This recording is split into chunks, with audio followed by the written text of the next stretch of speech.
Let's build with these blocks today. I'm starting by planning out the shape of our castle towers, going with one in each corner except for the fourth one where we'll have a nice medieval house, joining up with the castle walls. For the main entrance here, we're having a nice arched gateway made of stone, and then building up our towers, I wanted to start detailing to see what these would look like, using some spruce details all the way around here with stripped logs, slabs, and trapdoors. These towers looked really flat and one-dimensional, so I wanted to make them jut out a bit at the top, increasing the height to make them not so stubby. Believe it or not, this is actually my first medieval castle build. I know it's a classic style, but I just never got around to building one.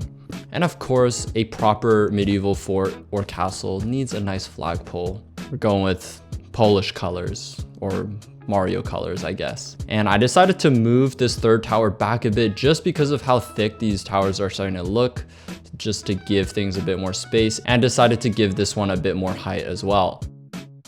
Adding in the crenellations to that wall, and now starting the layout for the actual house. We're going for a pretty big L shape to complete the build of the castle and to fit the width of the walls. The base is going to be a deep slate stone, and the second floor will be a lighter wood color coming out one block with the framework. For the front, we're making a pretty big arched door, which I find is much more grand than like a regular spruce door, and it's now my go-to for any like medieval style builds. I'm adding some spruce detailing to help blend the transition from the first to the second floor, and then finishing up the framework here and filling in the walls. I then moved this middle portion out by one block to add some depth to this big flat wall, adding in the windows, a nice bay window on the backside, and finishing up the walls here onto the roof. We're using dark oak for a nice dark trim, highlighted against the spruce that we're using to fill in the main body of it. I wanted to have a bunch of different roof peaks, giving it that nice medieval feel, and making the L shape a bit less awkward. And speaking of awkward, we have this super sharp corner that a lot of L-shaped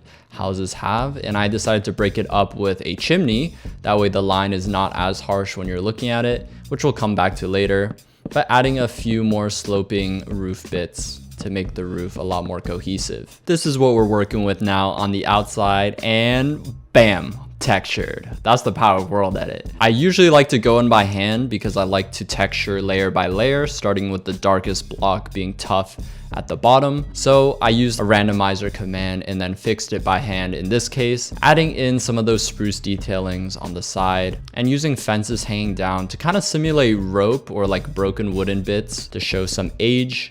Adding the same to the front, and then a nice gate using fences that's like half open. But let me know in the comments, guys, what is your favorite style to build in? Because I definitely love medieval. It's a very safe and fun style to build in, especially in survival mode. Now I'm adding some iron bar windows with shutters and like a small windowsill onto the towers, finishing the details all the way around here on these little wall connection bits. By the way, this was all built live on my TikTok live stream since the majority of my audience is there right now. I've been experimenting with a lot more live streaming on TikTok. So if you want to catch these live, make sure to follow me over there. Now coming back to the chimney, we're texturing it up and then doing the classic campfire for smoke with some trapdoors at the top.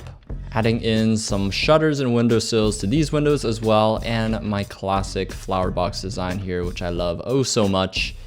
Adding in some tulips, some little flowers, and you cannot ever forget the hanging plant. You just can't. A little lantern to go with it, and some messy bushes at the bottom. Adding a bit more to this plain part of the roof, I went back and added another roof peak here just to make things even more cozy, giving some natural light to the second floor as well. Adding some dual hanging lanterns and some more bushes. Now, we're gonna do the interior all in one video, guys. It may come as a surprise, but I'm evolving. So starting with this messy dirt path here, using some mud, matching the wooden details on the inside as well, so they're almost like wooden supports going all the way through the wall. Adding some windows on the inside of like the castle yard here. Expanding the path to lead up to the front door. And I wanted to build a little horse stables. These were all suggestions by my stream chat as well, so shout out to you guys. A little water for my horsey, a nice little blacksmithing area. And another great suggestion was to make a small well to supply water to the house. So we did just that here. Very cute little well using deep slate, a grindstone, and then a water cauldron to kind of simulate that water being brought up effect. Roughing up the ground near the horse to make it a little more realistic, and then adding a small ladder to actually be able to get up to the castle walls. A small farm to actually feed the village, or the one house, I guess. Some nice wheat, very medieval. And now on to the house interior, what you guys have all been requesting. We're doing oak on the first floor and then spruce on the second floor for some contrast. Using slabs to give a bit of extra height on the first floor. Setting up our fireplace from the chimney and a small kitchen area. I use upside down stairs here to create a nice molding, giving it a much cozier feel on the first floor. Then I'm adding some bookshelves near the entrance and a nice potted plant. It's carpet time. We're using a yellow theme this time with some glazed terracotta and other yellow blocks with glow lichen on top to create a nice decorated carpet. I had this whole L-shaped sofa before, which didn't really make sense because I don't have a dining room yet. So I decided to replace it with a dining table, 4 chairs like this, and I had just enough room to squeeze in like backs of the chairs using doors. I tried using stripped dark oak logs for the table and setting the table with a bit of small details. Moving on to the upstairs, I decided to use this space for a big poster bed in the master bedroom. Double red bed there, some bookshelves behind, and giving it a nice dark contrast here with dark oak. My favorite design is to have these arches kind of creating a nice overarching border above the bed and then leaving the rest with empty space. Building up the wall to this master bedroom, I use trapdoors, which is a recent trick I've decided to use to make the hallway a bit more spacious while keeping the same inside space.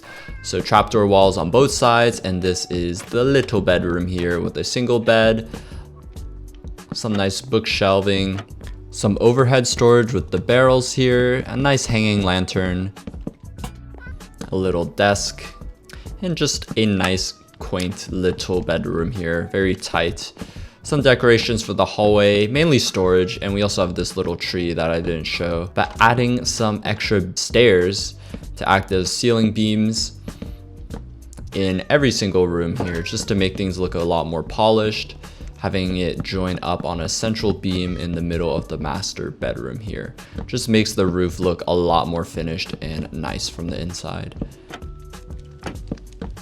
A nice little red carpet to top things off to match the bed. A little painting and some extra storage shelves here.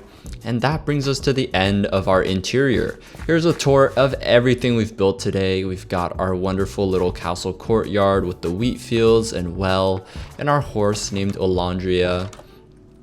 Nice little outdoor setup. And coming in, we have a beautiful yellow rug here with Steven, our little kitty cat.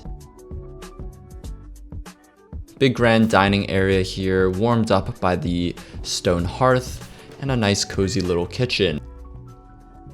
Heading upstairs, we have a nice open walkway here leading to the rest of the castle, a nice bay window, big sprawling tree to give some freshness upstairs, and a small quaint little bedroom for the kids or something like that. And then entering the grand master bedroom here with the arched doorway, nice huge poster bed, and just awesome details all around. Leading once again back out to the castle. I love how interconnected this whole build is, and it just connects seamlessly. I really like how it turned out here, and I definitely want to do more medieval stuff in the future. So thank you for watching my build a day challenge. This is day 12, and comment below what I should build next.